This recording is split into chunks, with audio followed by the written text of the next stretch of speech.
I don't think it's ever been harder to do a way too early, and we only do it because everyone else does it. And then these guys yesterday said, let's don't do 25. I don't feel like doing 25. So we're going to do 12. I think it was going to be too hard. Yeah, I mean, really, really difficult. 12 wasn't easy. 12. You're basically, we've shown we're just throwing crap on a wall here, but everybody does it, so we're going to do it too. You've built a graphic, is that what I'm being told? Because I stupidly wrote this on a dry erase board like it's 1877. I like our dry erase boards. Yeah. Don't diminish those. All right, so pop somebody's up first, Forrester. Way too early. This is Ryan Brown's. Here we go. Way too early. Top 12. All right, so, and again, we know that there is a group of 5 team that goes in, so our 12th team is the first team out. I'm gonna buy them again, boys. Buying them again. Texas, hook 'em horns. How could it fail me? I couldn't do it. Buy them again. It's 2 straight years. Everything said I should, but I couldn't do it. Well, I tell you what, if I keep saying I'm going to win the lottery, one day I'll win the lottery. I've been trying that for 2 years. That doesn't work either. You got to keep saying it, Jim. I go to Ohio State number 2. Marcus Freeman, by the way, very, very good on TV. Very good on TV. I thought he was horrible. Really? I thought he was absolutely horrible. Okay, so this is going to be nice guy. I just thought he was horrible. Goldilocks and the Three Bears. I thought he was the porridge was just right. I thought he was okay. Yeah, all right. I got Oregon number 4. He looks good. Yeah, he looks fantastic. Well, my guy's, he's a nice guy. Yeah, but between McAfee and Saban, he was a zero ad. Oregon number 4. Georgia number 5. I am not punting Indiana the way Dunaway is. I'm going to buy them again. I got don't number know 6. what my graphic says Well, you yet. just said they'll never be back. I got them number 6. Texas A&M number 7. Texas Tech number 8. I got Oklahoma back at 9. Miami 10. Alabama sneaks in again. And then I'm buying Kyle Whittingham in Michigan at number 12. First one left out. Oh, man. Who's next? A lot of duplication if depending on who pops up here. Who's next? Yeah. Lance Taylor. I've got 10 of your 12. I'm going Texas number 1. Get him, Lance. I mean, look, I don't trust Sarkisian at all, but man, what I saw out of Arch.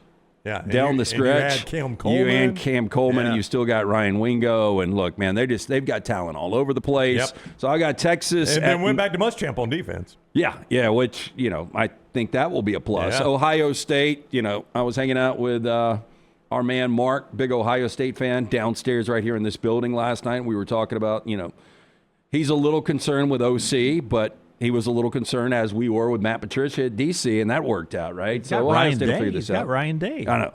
I got Oregon at 3. I think Dante Moore coming back for a year. I think that is refreshing, and I think he's going to be really good next year. And Dan Lanning doesn't really lose regular season games, loses one a year. Notre Dame will be on a revenge tour. I've got Indiana at 5. I don't think they're losing some really key players. I think they'll bring in a lot of talent, but I don't know if they've got the leadership that they will have for next year. I've got Georgia at 6. So wait, they're losing a lot of talent, not going to have the leadership they had last year, but they're number 5. Curt Cignetti they don't lose. Curt Cignetti ain't dying, Jim. Best coach in football. The second best coach right behind him, Georgia at 6, Miami at 7. Elko's got it dialed in, A&M at 8. I like Alabama's defense a lot. They can't be any more inconsistent with the offensive line. There's no way they will run the football worse. That'd at be 10, hard to do. BYU will continue to creep up. Texas Tech's going to be right there with them. And I think finally Lincoln Riley busts through at number 12. But they get left out. left out. I thought about BYU as well. Wow. That was one on my cutting room floor right there was BYU. Don't put mine up yet because you want to absorb Lance's? I mean, but the Alabama love from you too is just unbelievable. I mean, that defense is going to be legit next year. You know what Dunaway's setting up here? He's got him with a first round bye. Let's see mine. I can't wait for these to go out on social media. if you got a first round bye. Ohio State is 1 for me. Georgia is 2. Notre Dame 3. Texas is 4. Oregon is 5 for all the reasons you guys say. Miami is 6. Number 7 is A&M. By the way, I think Miami gets an upgraded quarterback. Yeah. Number 8 is USC. They get in, especially if they get Gary Patterson in. 9 is Texas Tech. 10 is Alabama. 11 is Indiana. And my first out is LSU with the money they're spending will be the first one out. Yeah, we were so high on Alabama. I had them at 9. What did you have them at? I had them at the last one in at 11. Yeah, I had them at 10. No, I was just making a point. I didn't think everybody on the show would have Alabama in. I still think Kalen DeBoer is a hell of a coach, and I think year 2, Ryan Grubb should be better. I mean, the offense, they know what they've got to improve. Yeah. Kane Womack's got the defense down. Yeah, I mean, I trust Alabama's defense. I truly believe that eventually they're working to get to Kalen DeBoer and Ryan Grubb's style of players on offense, and maybe this is the year it clicks. I believe in Kalen DeBoer too. I think he's a hell of a coach as well. Give me mine full again. Where am I? Where did I go wrong? Where am I not perfect? I don't know. I mean, who do I have in? Because you got BYU in. Who did I? I've got you. I have USC. I have USC. You had BYU.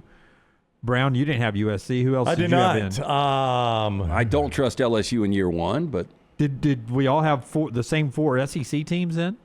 Georgia, Texas, A&M, and Alabama? I had Oklahoma in. You did not have Oklahoma in. You have 5 SEC teams again? Yeah. Wow. I don't think Oklahoma will get back. Books out on Mateer and Arbuckle high school offense.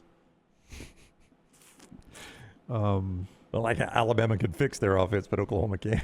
I mean, I do have Indiana last one in, but I do have them making it. yeah, you just made sure you didn't want back-to-back years with that, right? Like if they completely fall apart, hey, it wasn't on us, man. Really, I mean, how in the hell do you win 27 games in 2 years and then you can't get to a 12-team playoff? Well, I just was thinking, I don't think Michigan's going to be in the playoffs. I don't think Penn State's going to get back there. I took a look at Michigan and Penn State. Well, yeah, you take a look at them because it's the Big Ten.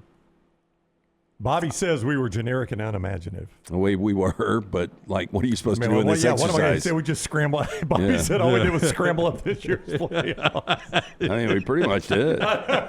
Just scramble. Well, I can't make them a 6 seed again. Yeah. I mean, did I not do something? I did put USC in. That was extraordinary. I think we all had. We all had Texas back in. They didn't make the playoff this year. took Bobby, my- if that's not imaginative, Tell I don't know Bobby what I is. took my bowl of vanilla ice cream Yeah. and put a little caramel on it. There's a lot of people that I saw. I looked at some of these top 25s, and a lot of people have Ole Miss. Oh yeah, A lot of people. I mean, we did punt Ole Miss. Yeah, and I punted LSU. You're the only one that even had LSU mentioned with Lane Kiffin and all the money they're spending. Give me on 3 sports. Let's see in Bobby's world how wild they were. If they were just Unimaginative, generic. dipping a peanut butter sandwich in chili. Ohio State, Georgia, Texas, Notre Dame, Indiana, Oregon, Texas Tech, Texas A&M, Miami, Oklahoma at 10, Michigan 11. I mean, I just don't. What are we doing with Michigan here? What makes him so good? That guy could coach. He's never had a elite job. He's got an elite job now. Yeah. But does he have an elite roster? Well, I mean, they weren't bad this year. Yeah, I mean, they weren't bad this year. LSU. I mean, Sharon Moore had some other stuff going on outside of coaching. It turns out, he wasn't entirely focused. BYU, Penn State, Ole Miss, Utah, Alabama 17, Washington, USC 19, Tennessee is 20. I mean, Iowa, Houston, Virginia Tech, Florida, Arizona. Boy, Daniel points out Clemson's on a milk carton. I mean, they are not even in the top 25 right now. We got burned on them last year. We sure did. Yeah. We can get burned the other way this year. Yeah, probably so. Way too early. Don't know if they mean anything. Well, they don't. They mean absolutely nothing. Here's my point on maybe Indiana not able to get back. Now, Mark Cuban says on Curt Cignetti, tells on 3 sports, he doesn't get into bidding wars. He focuses on players who will know their role, have the right mental focus, and produce. Remember how good 1993 Alabama was going to be with the returning players? Remember how good 2010 Alabama was going to be with Mark Ingram and Julio and G-Mac back another year? All that defense back, how they 2010. And what happened on the way to trying to win back-to-back in 2010? Yeah, they got a little fat and happy. They got 3 losses, 3 regular season losses. So how does Indiana handle the success now that they've climbed the mountain? And well, it's a standard now, and he basically operates just like Saban did. So look, and I know it was under Saban's watch where they had the 3 losses, but and you use things like that to point it out. Hey, look, man, this was a great roster, and I'm not saying specifically he uses Alabama, but I'm sure there's going to be other examples that he will throw Well, out. I guarantee you, if you ask Nick Saban, and he's been asked this, what was harder, climbing the mountain or staying on top of it? He would say staying on top of it. Well, I think that's the what harder thing. separates the Saban dynasty from others is that they were so good for an extended period of time. But we made the point yesterday, the coordinators aren't going anywhere. We said it earlier in the show, too. Tennessee apparently has hired the Indiana strength and conditioning coach. That team looked pretty rough, pretty tough, pretty physical and in shape. Yeah, $1.2 million they're paying him. It's thought to be the highest paid strength coach in America. Derek Owings. I know we used to think that, guy was pretty important to Saban early on, didn't we? I mean, Sky Cochran was. There's no doubt. So, and we don't know about the coordinators, but they're getting paid to stay around. But will there be other assistants that leave? And, can you really, is Josh Hoover, because they went up in quarterback. Is Josh Hoover going to be as good, or do they take a step back at quarterback? I think they definitely took a step back, but I think it's in between what you got with Curtis Rourke in year one, who was a really good quarterback in that system. Hoover's going to be better than him. Hoover's not going to be Mendoza. And losing a big chunk of those JMU guys, how much of the culture and heart do you lose? That's the hard part of repeating that you've got to factor in here coming up next year. Hey, and back to Alberto, Mendoza's brother entering the portal. I mean, do you guys really blame him? Oh, not at all. I mean, they've told you Josh Hoover's going to be the starter. Well, that and coupled by the fact that you're never going to be out of your brother's shadow at Indiana. That's right. He's going to go and ride his on. Now, Fernando I don't know what his value is. I don't either. Fernando says he's a better athlete than I am. Oh, dude, he can fly. Like watching him in some of those blowouts. Well, nobody thought Fernando was going to be any good, so I mean, do you take a flyer on Alberto just based on that? Well, I think if you were in Jordan-Hare Stadium watching Cal and Auburn play, you liked him. LT's told you how much he was going to be good, and I don't know if you ever thought he'd be an NFL good, but he was a good college quarterback. Now he's going to be the first overall pick in the NFL draft. I said this summer he was going to be the first overall pick in the NFL draft. You did say that, indeed. You did.